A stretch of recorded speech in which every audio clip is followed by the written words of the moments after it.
สบายดีเมื่อนี้สีมาถ่ายคนดำหน้าให้เบิ้งไปสิพักเที่ยงสิมีอาหารยังกินตอนเที่ยงสำหรับมือดำสแนลกับสีถ่ายทีมงานลงมาดำหน้านำดำเตือนละให้ยังน้อยเขาใส่แล้วเอาอีกสลัดลีพวกนี่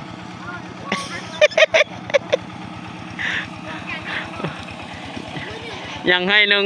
ให้พ่อเบิ้งที่จะคอมันคุ้มนี่ให้พ่อเต่าเลยพ่อเต่าเลยสิไตว่าบ้านเจ้าเคยเอาบ่อในเอาควนคนห้องหน้าก็เอาเชียมเอาจุกอันนี้เอาควนขอโจแล้วโอ้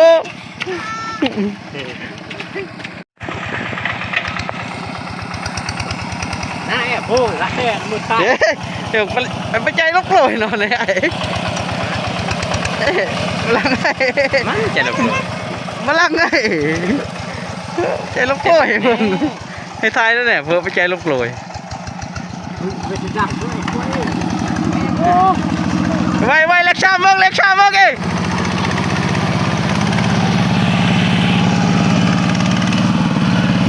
กูจะเบิ่งอู้ไปหมดจะเบิ่งเลยเป็นไงอยู่ไหนไว้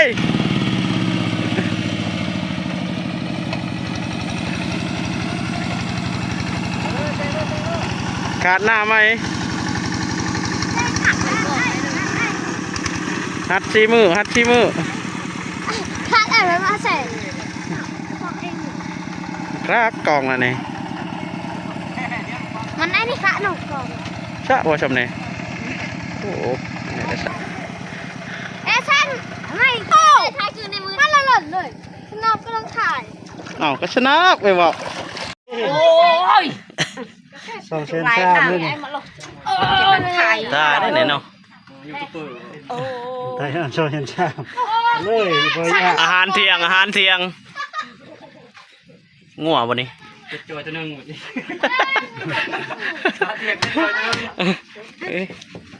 ต่างประเทศไปยังหมองั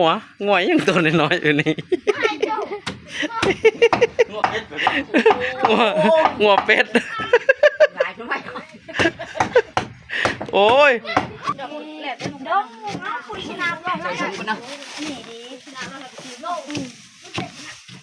เจ็ดยังเคยตำสมบ่ตำแตงตำซอยตำแตงตำบ่ตำเจียวเดือดเนาะตำเจียวเราแกงจำ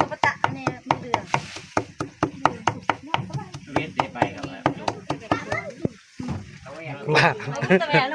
ปอกกลัวเลย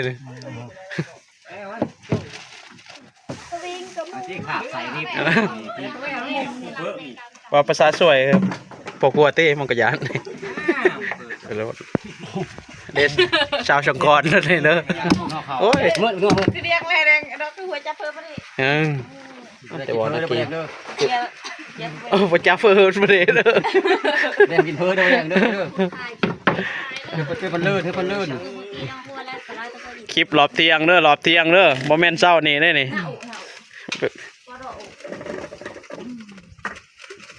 ยี่ยมตาลนะ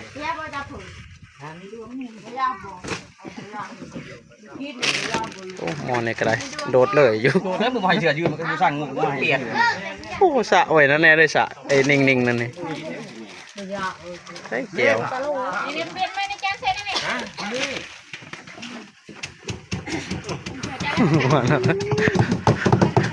ความไม่กวนนะคลิปนี่คอนต่อเลยสิ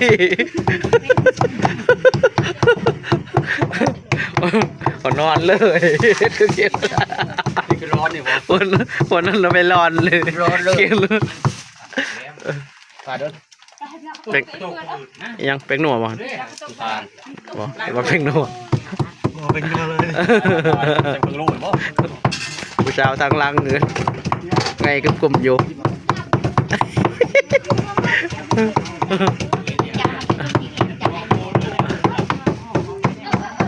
เจ้าได้เด้อเจ้าเนี่ยมาแน่หนึ่งอันเอามาอันหนึ่งอันเจ้านี่ก็อันนั้นก้าวกับโพดกับได้เลยเหรอไอ้นี่ นะชลวันเจะเงินเรื่องนี้เนอะ เป็น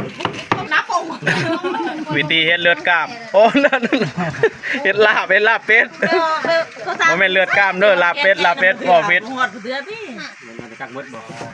มันดีพายแล้วปุ๊บไปหอดน้ำปุ๊บ ผู้ใดบ่อยากก็ขอโทษขออภัยเอาข่อยอยากเดี๋ยวแบบนี้ตักกะเลไว้ใส่แปะน้ำเด้ รถกินไปเต็มเลยนี่ใส่เลย ใช่ ผักกระเดาเด้อนี่ผักมันอีเลิศ